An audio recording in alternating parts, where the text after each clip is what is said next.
माता की मित्रों, हम लोग कृतिका नक्षत्र के बारे में ही चर्चा कर रहे हैं और आज ये लास्ट पार्ट है राहु और केतु का कृतिका नक्षत्र के विषय में कि राहु और केतु अगर कृतिका नक्षत्र में प्लेस हो, कहीं पे भी हो सकता है, आपकी जन्मपत्री में किसी भी भाव में हो सकता है, उसका अपना एक महत्व है, उसका अलग फल है।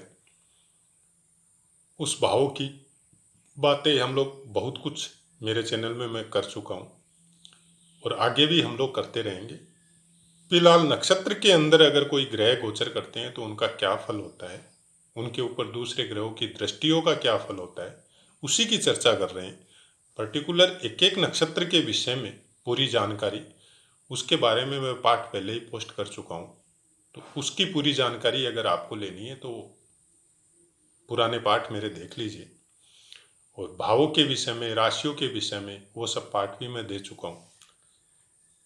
अगर आपको पूरी तरह इसको सीखना है और अच्छी तरह से दिमाग में सेटिंग करना है तो आप पूरे पाठ सुनिए, शुरू से सुनिए, तब जाके आपको बहुत अच्छा इसमें पता चलेगा। कम से कम बहुत कुछ भ्रम जो दिमाग में पाल के बैठे हैं उसका पता चलेगा आपको कि सही क्या है और भ्रम क्या है। मैं नहीं चाहता भ्रम की स्थिति रहे किसी के दिमाग में और डर की स्थिति रहे। चैनल चालू करने का भी कारण भी यही है कि जितना हो सके इस ज्ञान के द्वारा आपका तो डर निकालूं ही, और आपसे भी प्रार्थना यही करता हूं कि चैनल के द्वारा अगर सीख रहे हैं तो दूसरे का भी डर आप निकालें। चलिए आज राहु की बात करते हैं। प्रथम चरण में कृतिका नक्षत्र के 4 चरण हैं, चारों चरणों का स्वामित्व अलग अलग ग्रह के पास है, मैंने बोर्ड में लिख रखा है। तो राहु अगर प्रथम चरण में हो तो जातक बुद्धिमान, तंदुरुस्त और कुछ भोग वगैरह में कुछ विशेष रुचि हो सकती है ऐसे जातकों की। अपनी स्त्री से अलावा भी इनके संबंध हो सकते हैं। और दूसरे चरण में अगर जातक हो तो आध्यात्मिक प्रवृत्ति वाला बना देता है तथा जीवन में संपन्नता से शून्य होता है। और संपन्नता से शून्य होता है मतलब आप इसको इस तरह से समझ सकते हैं कि जातक संपन्न तो होता है, और शब्दों का व्याख्या को हम लोग किस तरह से समझे उसके ऊपर डिपेंड है, हम लोगों के दिमाग के ऊपर डिपेंड है।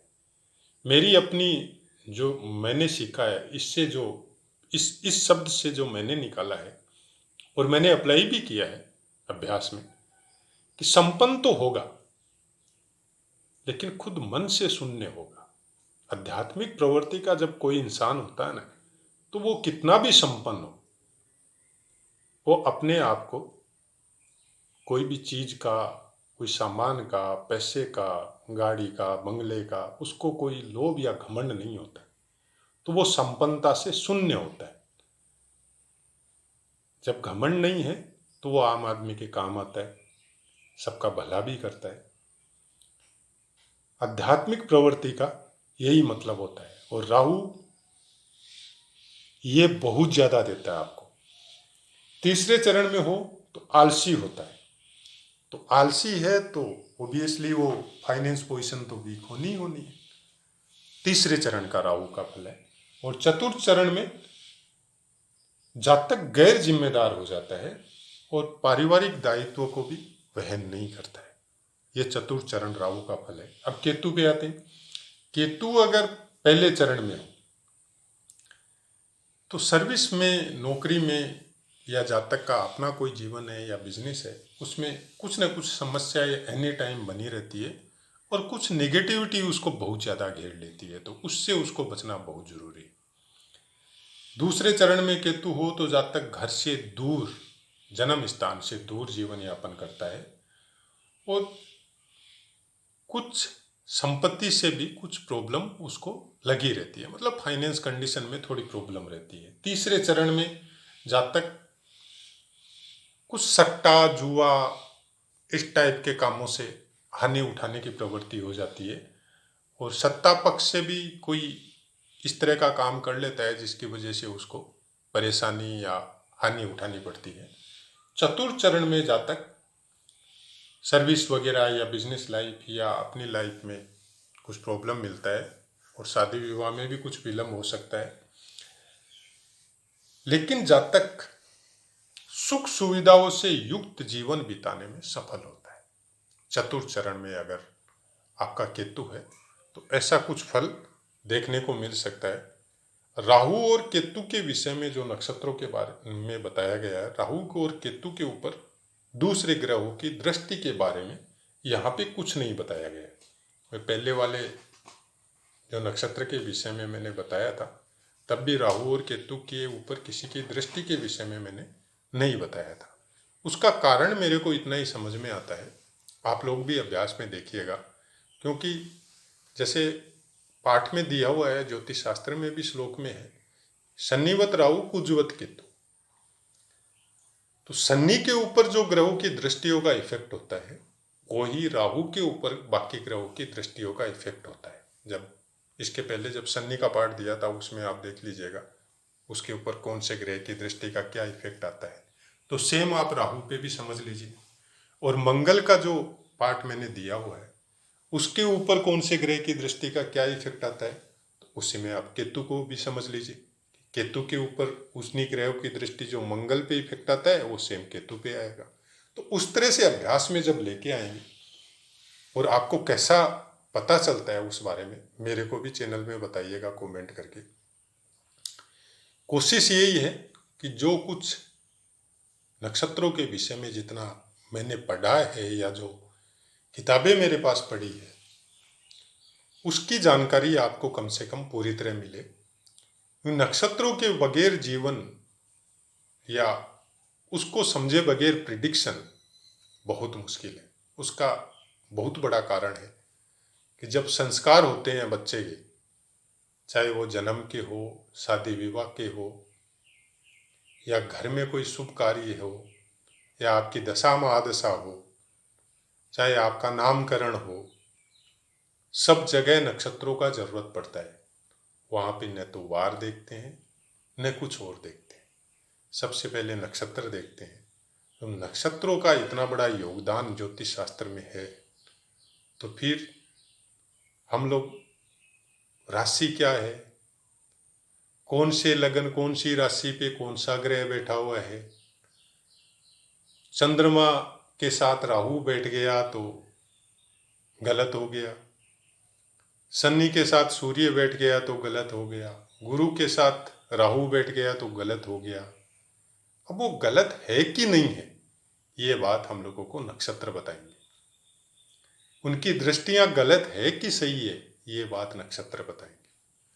और जब तक आप नक्षत्रों के विषय में पूरी जानकारी नहीं लेंगे, आप चैनल में भी सुनिए और अपने पास अच्छी किताबें भी रखिए, उनसे भी पढ़िए। नक्षत्रों का जानकारी कम से कम ज्योतिष शास्त्र में पूरी लीजिए, तब जाके आपके दिमाग के अंदर कुछ जो भ्रम की स्थिति है वो भी मिटेगी। और कुछ दिमाग में ये भी पता चलेगा, लाइफ में भी पता चलेगा आपको प्रैक्टिकल में, कि ग्रह किसी का भी अहित नहीं करते। और अगर जिस दिन ग्रह अहित करने आ जाएंगे जीवों का, उस दिन तो प्रलय की स्थिति है। आपको किस तरह से चलना है ये आपके ऊपर डिपेंड है। अब अगर हम लोग चला के, हम लोगों को ग्रह थोड़ा ही बोल रहा है कि हम लोग चला के गलत काम करें, ग्रह नहीं बोल रहे। ये हम लोग अपने क्षणिक सुख की वजह से उस ग्रह को गलत मना लेते हैं।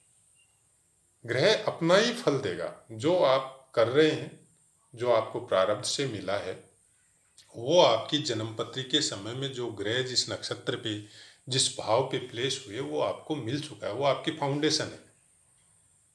वो तो उन लोगों ने दे दिया है जो देना था। अब गोचर इफेक्ट करेगा, अब नक्षत्र इफेक्ट करेंगे, कौन से योग आपके आ रहे हैं गोचर में वो इफेक्ट करेंगे। वो इफेक्ट कब करेंगे कि आप उस समय कैसे चल रहे हैं, आप उस समय कैसे कर्म कर रहे हैं, आप उस समय क्या काम कर रहे हैं, उसमें इफेक्ट करेंगे। और उसमें भी इफेक्ट करके आपको कोई बाधा नहीं पहुंचाते हो, वो आपको ग्रो करते हैं, चाहे आप कैसे भी हैं। आप अगर गलत कर रहे हैं तो गलत कामों को ग्रो करेंगे, आप अगर अच्छे कर रहे हैं तो अच्छे कामों को ग्रो करेंगे। आप इसको थोड़ा सा एक एग्जाम्पल में समझिए। आप महाभारत में आपको याद हो तो कृष्ण भगवान का एक साले साहब थे शिशुपाल, उसकी 100 गलतियां माफ थी और वो दिए जा रहे थे क्योंकि वो निष्फिक्र थे कि 100 गलतियों तक माफ है और 100 गलती मैं कंप्लीट करूंगा नहीं, और जब तक 100 गलती पूरी नहीं होगी तब तक मैं भगवान कृष्ण को हर जगह अपमानित करूंगा। लेकिन क्या होता है, जब आप उस लाइन पे चलते हैं, आप गालियां देने की लाइन पे हो, चाहे और भी कोई बुरे कर्म की लाइन पे हो, चाहे अच्छे कर्म की लाइन पे हो, जब आप उस पे चलते हैं तो जो भी ग्रह है उस समय में गोचर में या दशा महादशा में जैसे ही वो आता है तो वो उसको रोकता नहीं है, वो उसको ग्रो करवाता है और बढ़ाता है। तो उनकी नक्षत्र या उनके गोचर के ग्रह जैसे ही चेंज हुए और वो गालियां दे रहे थे तो उसको और बढ़ा दिया। अब उनको पता ही नहीं चला कि कब 100 कंप्लीट हो गया उनका काम। नक्षत्रों को, ग्रहों को आप ऐसे समझिए कि वो कोई बाधा कारक नहीं है, बाधा नहीं दे रहे हैं आपको कोई काम में, वो आपको ग्रो कर रहे हैं, वो आपको बढ़ा रहे हैं। या आपके ऊपर डिपेंड है कि आप उनसे किस तरह से, कौन से कामों को बढ़वा रहे हैं, यह आपके ऊपर डिपेंड है। इसीलिए पुराने ज़माने में बोला जाता था कि संस्कार सबसे मेन है। घर में कैसे संस्कार है परिवार में, उसी हिसाब से बच्चे की ग्रो होती है। लेकिन आजकल वो सब समय निकलते जा रहा है। कोशिश यही है, मेरी भी एडवाइस यही है कि वापस उसमें आइए, उस संस्कारों में आइए, लोगों का भला करने में, अपने वाणी में भी जितना हो सके सही बोलने में। अगर थोड़ा सा मन में तकलीफ भी हो तो बुरे वाक्य नहीं बोलना, ये सबको ध्यान रखें तो शायद बहुत कुछ जो पीड़ा हम लोग भोग रहे हैं उससे निकल सकते हैं। बाकी मेरा बोलना था, बाकी आप लोगों की इच्छा है। मेरे से अगर सीख रहे हैं, मेरे चैनल के द्वारा अगर सीख रहे हैं और बोले हुए में, बताए हुए कोई भी लेसन में आपको कोई प्रॉब्लम आ रही है, आप निसंकोच चैनल में कमेंट करिए, मैं 100% आपको आंसर दूंगा। और कोई कमेंट अगर आपका ऐसा है जो कुछ शब्दों में आंसर देना पॉसिबल नहीं है तो फिर निष्फिक्र रहिए आप, मैं उसका वीडियो बना के आपको पोस्ट करूंगा। तो उसके लिए मेरे को कोई आपत्ति नहीं है। हर चीज़ का, ज्योतिष से संबंधित कोई भी प्रश्न है मैं उसका आंसर आपको पक्का दूंगा। अब मैं अपनी वाणी को विराम देता हूँ। जय माता की मित्रों।